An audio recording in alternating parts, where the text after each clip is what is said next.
अस्सलाम वालेकुम। Hello everyone, कैसे हैं आप? आई होप आप सब अच्छे होंगे, खुश होंगे, स्वस्थ होंगे, मस्त होंगे। तो welcome back to my channel और स्वागत करते एक नई और प्यारे से ब्लॉग में।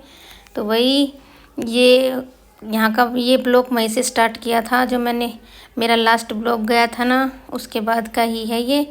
तो यहाँ पे सब काम करने के बाद और खाना वगैरह खाने के बाद मैं कर रही थी अम्मा के सूट की कटिंग। और ये ना वही सूट है जो अम्मा का ईद पे आया था, लेकिन इसको हमने चेंज करके लाए हैं क्योंकि उसमें कपड़ा कम था, तो अम्मा की बाजू पूरी नहीं बैठ रही थी। तो इस वजह से उस सूट को चेंज करा के हम दूसरा सूट लेके आए हैं। और इसमें ठीक है कपड़ा, इसमें मतलब इतनी दिक्कत नहीं होगी। इसमें बाजू बिल्कुल भी नहीं बन रही थी, हाफ भी नहीं बन रही थी, पूरी की तो बात छोड़ो। तो वही कि यहाँ पे सूट की तो हो चुकी है पूरी की कटिंग, और अब मैं करूँगी बाजू की।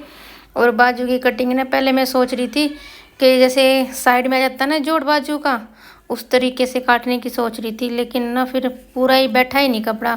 काफ़ी मैंने कोशिश की, क्योंकि जो बीच में आता ना जोड़, वो इतना अच्छा नहीं लगता। अगर वो थोड़ा पलट के चला जाए ना साइड में पीछे की तरफ तो ठीक लगता है, ख़राब नहीं लगता। लेकिन जो बीच में आता है ना बिल्कुल सेंटर में, वो ना वो जोड़ना बिल्कुल बहुत ही अजीब और बुरा लगता है मेरे को तो। लेकिन क्या करें, मजबूरी थी, तो इस वजह से वो साइड में नहीं आ पाया। और अब बिल्कुल ही फ्रंट में आएगा वो, बीच में मतलब बीच में आएगा जोड़, तो कोई बात नहीं, चलेगा। लेकिन अम्मा की पूरी बाजू होनी चाहिए, चाहे जोड़ कितने भी आ जाए, चाहे बीच में आए, चाहे साइड में, चाहे कहीं भी आए, लेकिन पूरी बाजू होनी चाहिए। तो मैंने बीच में जोड़ लगा के अम्मा की कर दी थी बाजू की पूरी की कटिंग। और ना काफ़ी वो लगता है, इसमें टाइम लगता है कटिंग वगैरह करने में, क्योंकि अम्मा का थोड़ा सा हैवी नाप है ना, तो हैवी नाप करने में दिक्कत हो जाती है। और ना मैजिक स्लेट पे ना आयल की उस पर लिखा था मैंने अम्मा का नाप।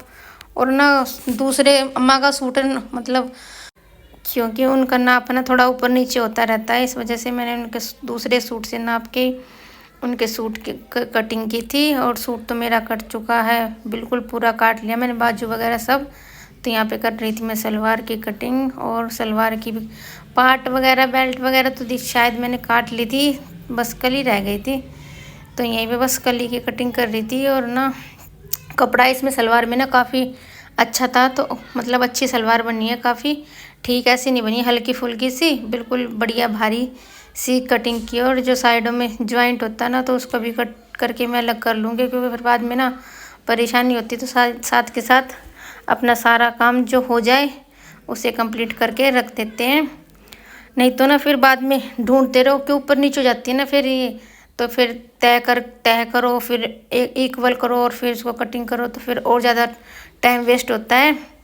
तो इस वजह से साथ के साथ जितने भी इसमें ज्वाइंट थे ना, मैंने सबको कट कर लिया है, चाहे वासन का हो, चाहे कली का हो, कहीं का भी हो, सारे ज्वाइंटों को अच्छे से कट कर दिया है। और इसमें सारी जो इसके बेल्ट वगैरह, जो बेल्ट में ज्वाइंट लगेंगे, पाइछे का कपड़ा, सबको इकट्ठा करके एक तरफ रख दूँगी। नहीं तो फिर ना भाई कोई कत्तर इधर उधर होगी ना, तो बहुत दिक्कत हो जाती है। एक छोटी सी कत्तर से ही बड़ी परेशानी रहती है। तो फिर उनकी कटिंग करने के बाद भाई मैं जो मेरा सूट ना, ये मैं ईद पे लाई थी, 3 सूटों में से 3 सूट लाई थी ना जो ईद पे, तो उन्हीं में से एक है। और इसको मैं सिलाई कर रही थी, वैसे तो पूरा कंप्लीट हो गया, लेकिन नीचे का जो बॉर्डर लगना रह गया था ना, बस वो, और जो साइडों के फोल्ड करने थे, बस वही काम रह गया था, नहीं तो ये पूरा कंप्लीट हो चुका है। और ना इसमें ना बहुत मतलब बहुत ही मेहनत की है मैंने इस सूट में। बस मैं आपको आगे जो मेरी वीडियो आएंगी ना, उसमें दिखाऊंगी, डिटेल से समझाऊंगी। अभी तो इसमें मैं आपको बता नहीं पाऊंगी कि मैंने क्या क्या किया है, क्या नहीं किया।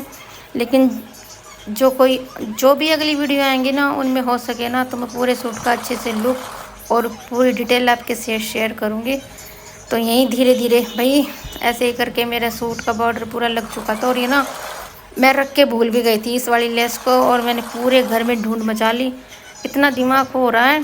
सारे बिल्कुल सारी अलमारी वगैरह सब चीज़ों में छान लिया, और पता आखिर में कहाँ मिला, मशीन पे रखा मिला। और मशीन पे बिल्कुल भी दिमाग नहीं गया कि ये मशीन पे रखा होगा। मैंने बच्चों से, अम्मा से, सबसे पूछ लिया कि आप लोगों ने किसी ने लेस देखी है, या फिर अम्मा कह रही कोई बच्चा उठा के ले गया तो ध्यान मत रखा कर, ये है वो है।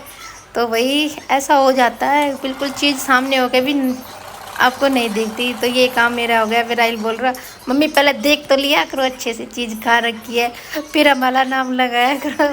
क्योंकि मैंने उनके जिम्मे पड़ गई कि भाई तुमने फेंकी है, तुम ही खेलते हो इस रूम में और तुमने कहीं ना कहीं फेंक दी मेरे लिए से, और मेरा सूट ख़राब हो गया। तो भाई मेरा सूट होने के कंप्लीट होने के बाद मैं थोड़ा सा रेस्ट किया। फिर शाम को, ये शाम का टाइम है 5 बजे के आसपास का, तो मैं उठी तो चाय बनाने के लिए थी, लेकिन फिर बच्चों ने बोला कि मम्मी हम तो मैंगो शेक पियेंगे। तो फिर मैंने चाय का आइडिया स्किप करके सबके लिए मैंगो शेक बना लिया। वकील साहब भी आ चुके थे और वो कह रहे कि मैंने चाय के लिए बोला था और तू मेरे को मैंगो शेक पिला रही है। भाई जब बच्चों ने बोल दिया तो फिर मैंने सबके लिए बना दिया। मैं चलो चाय से कौन से टूटे हाथ जुड़ेंगे, मैं मैंगो शेक पीऊँ और ताकत बनाऊँ। तो वहीं उसी के लिए भाई कर रही थी मैं तैयारी। मैंने आम काट के उनका पल सारा इकट्ठा कर लिया था और हैंड ब्लेंडर से ही बनाती हूँ। भाई मिक्सी में ना बड़ी आफत होती है, मिक्सी को उठाओ, जार को उठाओ, ये करो, और इसमें बिल्कुल ईजिली हो जाता है। जिस बर्तन में दूध होता है, चाहे आप लोटे में बना लो, जग में बना लो, जिसमें भी आप बनाना चाहो, हैंड ब्लेंडर से बहुत अच्छा है। और ये मेरा प्रेस्टीज का हैंड ब्लेंडर है, वाकई में बहुत अच्छा है, बिल्कुल भाई बढ़िया है एकदम, बिल्कुल भी एफर्ट नहीं लगाना था, बिल्कुल स्मूथली चलता है।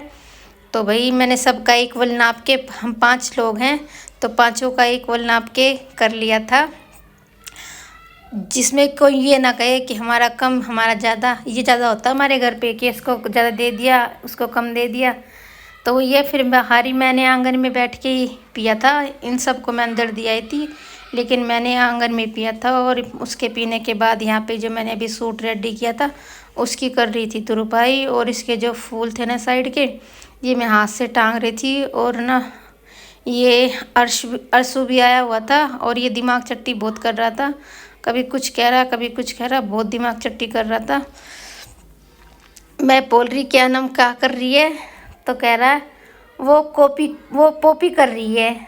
मैंने बहुत दिमाग पे जोर लगाया, मैं ये बोल क्या रहा है, तो बाद में समझ में आया कि वो कह रहा है कि वो कॉपी में काम कर रही है, क्योंकि ये ना आधे अधूरे लफ्ज़ बोलता है, मतलब आपको समझाने के लिए। जैसे कि किसी ने इसको धक्का दे दिया तो ये बोलेगा अनम धक्का, मैं गिग्गा, इस तरीके से बोलता है। मतलब आपका बहुत समझना पड़ेगा उसकी बात को, लेकिन आपके पल्ले किसी किसी के, मतलब पूरे घर के नहीं पड़ती, वो किसी किसी के पल्ले पड़ती है इसकी बात, ऐसे बोलता है। और ये आपसे हाई कर रहा था भाई, और मेरा छोटा बाबू आपसे हाई भी कर रहा था और लाइक करने के लिए भी बोल रहा था। तो प्लीज़ भाई मेरे बाबू के लिए एक लाइक करें, छोटा सा ही सही, लेकिन एक प्यारा सा लाइक तो बनता है भाई। बहुत अच्छा टाइम पास किया, मतलब उसने कभी कुछ छेड़ रहा था कभी कुछ छेड़ रहा था। भाई बच्चे ऐसा होता है ना, अच्छा सा टाइम पास कर देते। और हमारे वकील साहब कर रहे थे यहाँ पे वीडियो की शूट। और ये देखिए हमारी जो पेड़ है ना चंपा के, उसमें फूल खिले हुए हैं और बहुत सुंदर लगते हैं। और भाई ये गुच्छे में फूल आते हैं ना, बहुत सुंदर लगते हैं, उनकी खुशबू भी बहुत ही ज़बरदस्त होती है, एक नंबर की। और भाई ये था अगला दिन, और हमारे यहाँ पे सुबह सुबह इतनी तेज़ बारिश आई थी, बहुत ही तेज़, वाकई में पूरे, मतलब इतनी बिजली भी इतनी ज़बरदस्त गरज रही थी, बादल भी इतने अच्छे से गरज रहे थे और बिजली ऐसे कड़क रही थी। मतलब अंधेरा था उस टाइम पे, इतनी रोशनी थी लेकिन डर सा लग रहा था। लेकिन हवा इतनी ठंडी, बिल्कुल एसी भी फेल था, इतनी मस्त हवा चल रही थी। तो मैं कुछ देर वहाँ बैठी, लेकिन भाई सारे के गीला गीला हो गया था, ऊपर मुमटी में से भी पानी आ रहा था, सीढ़ियों से होके सारा, मतलब अंदर जहाँ हमारी मशीन रखी ना वहाँ तक बिल्कुल गीला गीला हो गया था, बहुत बुरा हाल हो गया था।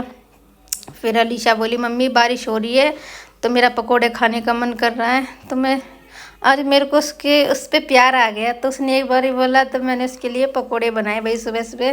तो हमारी चाय भी बन रही है और यहाँ पे कर रही हूँ मैं पकोड़े के पेस्ट को रेडी। इसमें जो नॉर्मल चीज़ डलती हैं, अजवाइन, नमक, मिर्च, लहसुन वगैरह, बस वही डाला है। और उसमें ना आलू वगैरह कुछ नहीं था, बस प्याज। और मेरे पास है ना पत्ता गोभी की सब्जी रखी हुई थी जो मैंने शाम को बनाई थी, वो थोड़ी कच्ची कच्ची सी थी, तो मैंने इसी में ऐड कर दी। और यकीन मानिए इतने टेस्टी पकोड़े बने थे, जो हम आलू वगैरह नॉर्मल बनाते ना उससे तो बहुत ही अच्छे बने थे, एक नंबर के पकोड़े। मन खुश हो गया था, हाँ चलो मेहनत सफल हो गई। नहीं तो नहीं पकोड़े वगैरह ना मैं बहुत ही कम बनाती हूँ, तो पर इसको खाने के बाद ना मन एकदम से सेटिस्फाइड हो गया था। हाँ बहुत अच्छी है, एकदम बढ़िया।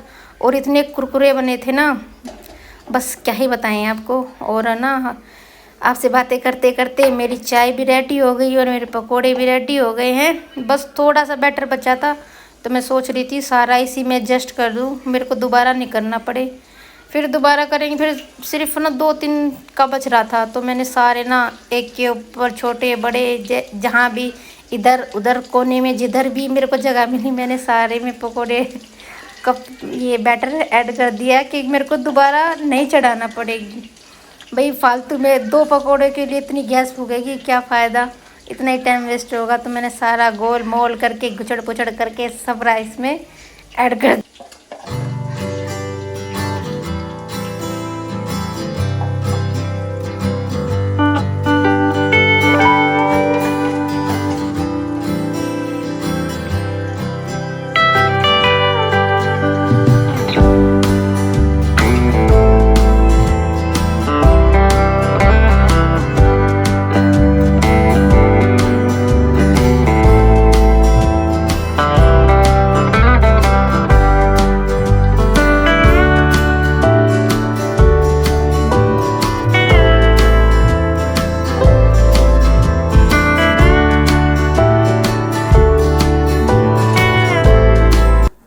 तो सब काम करके नाश्ता वास्ता खा पी के सब काम निपटा के मैं बैठ गई थी यहाँ पे अपनी सिलाई का कुछ काम लेके। और यहाँ पे लगा रही थी मैं पाइचे पे फूल लगा रही थी। ये सूट था ना मेरा जो मैंने सिला था, अभी दिखाया, देखा होगा आपने वीडियो में।